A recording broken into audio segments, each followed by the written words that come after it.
Halo para pioners, apa kabar? Selamat datang di channel Ahmad Darmawan. Siapa nih di sini yang sudah melakukan proses KYC tetapi belum juga mendapatkan hasil dari proses KYC tersebut? Ada yang baru kah? Atau ada yang sudah berbulan-bulan tapi belum juga mendapatkan hasil? Nah, di video kali ini saya akan mencoba menginformasikan kepada para pionir sekalian apa nih jawaban dari core team soal masalah ini. Tetapi sebelum kita masuk ke inti videonya, buat kalian yang berkenan untuk membantu channel ini agar tetap memberikan info-info terbaru soal P-Network, tolong klik subscribe dan tombol lonceng notifikasi agar kalian tidak melewatkan info-info terbaru dari P-Network. Oke, yang pertama, core team sudah menjawab tahapan selanjutnya. Penasaran tentang tujuan KYC secara spesifik ke depan?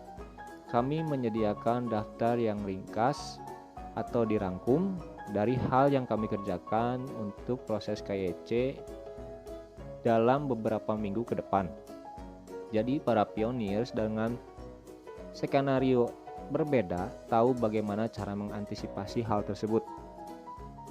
Yang pertama, pioneers yang sudah memulai tapi tidak menyelesaikan KYC proses akan menerima pesan post mining engagement di dalam aplikasi untuk membantu mereka dan mengingatkan mereka agar segera menyelesaikan aplikasi mereka. Di poin kedua, untuk pioneers yang sudah muncul untuk mengganti nama akun mereka dan yang sedang stuck di dalam proses KYC karena nama mereka muncul tidak bisa diselesaikan oleh mesin otomatis, maka validator manusia akan bisa membantu mereka menyelesaikan dengan cara membuka atau memunculkan akun mereka di dalam proses KYC. Di poin nomor 3, membuka 56% dari para pioneers yang saat ini sedang macet dalam proses KYC. Semua kasus yang saat ini sedang macet hanya sekitar 11% dari keseluruhan aplikator KYC. Tetapi di sini tidak berlaku untuk pioneers dalam wilayah tertentu yang memiliki status spesial tentatif KYC sejak mereka melakukan proses KYC tersebut secara independen. Ulangnya, di update kemarin pasti dong ada yang bertanya, katanya sudah update, katanya sudah bilang KYC bisa dilakukan, ada yang bilang bahwa KYC proses KYC bisa diselesaikan, tapi kok saya sebagai pionir yang sudah melakukan KYC sampai saat ini belum juga muncul tombol untuk mengganti nama lah atau tombol untuk mengirim ulang KYC lah. Jadi kesimpulannya di update kemarin, semoga ini bisa menjawab pertanyaan-pertanyaan kalian yang saat ini prosesnya sedang macet ya. Di update kemarin, core team baru mengimplementasikan tahap pertama untuk menyelesaikan masalah ini karena di sini dituliskan tahap selanjutnya. Kalian penasaran kan tentang tujuan dari proses KYC ke depannya. Nah, saat ini para core team sudah melakukan tahapan yang pertama.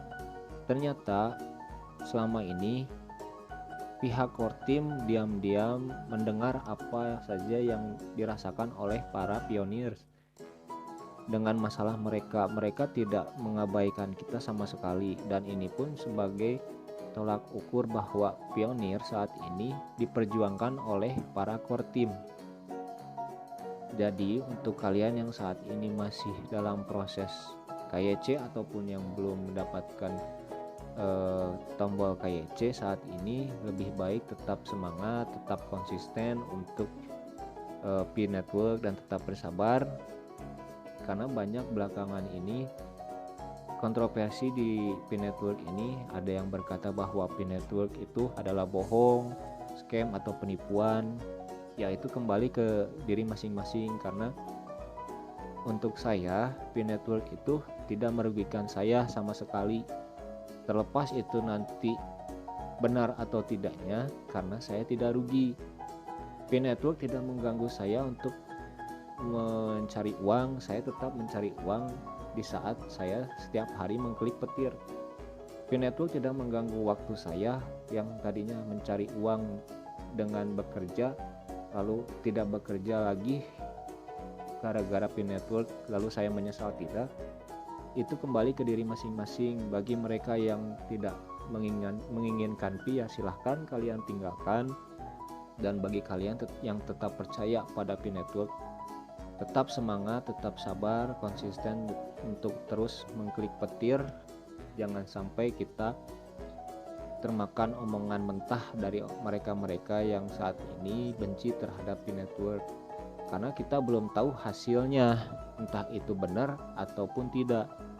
Mereka bilang penipuan, mereka tahu ada Pi Network penipuan itu dari mana, hanya karena Pi Network itu belum open mainnet. Nah, kita pun sebenarnya belum tahu benar-benar bahwa Pi Network itu bukan bohong atau bukan penipuan karena belum open mainnet. Jadi ya semoga beberapa minggu ke depan Pi Network benar-benar open mainnet, jadi kita bisa tahu bahwa Pi Network ini bohong ataupun bukan. Mau itu harganya $1 kah, $10 kah, $100 kah, atau $1000, itu masih bisa dibilang bahwa kita itu untung, karena yang kita keluarkan saat menambang Pi Network itu hanya setiap 24 jam sekali kita mengklik tombol petir. Kita tidak menginvestasikan uang sama sekali, tidak mengeluarkan tenaga sama sekali, tidak membuang waktu sama sekali untuk Pi Network ini. Mau berapapun itu hasilnya, kita bisa dibilang kita itu untung gitu loh. Tapi bagaimana untuk mereka yang tidak percaya sama Pi dari awal gitu? Mereka bilang gini, tapi ternyata Pi mendapatkan hasil $1 misalnya, ya kita bisa untung lah.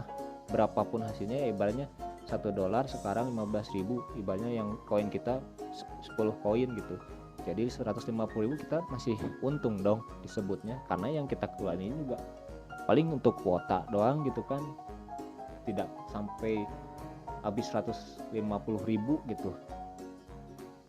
Itu aja sih ya, semoga ini bisa menjawab pertanyaan-pertanyaan kalian yang saat ini proses KEC nya sedang macet ya.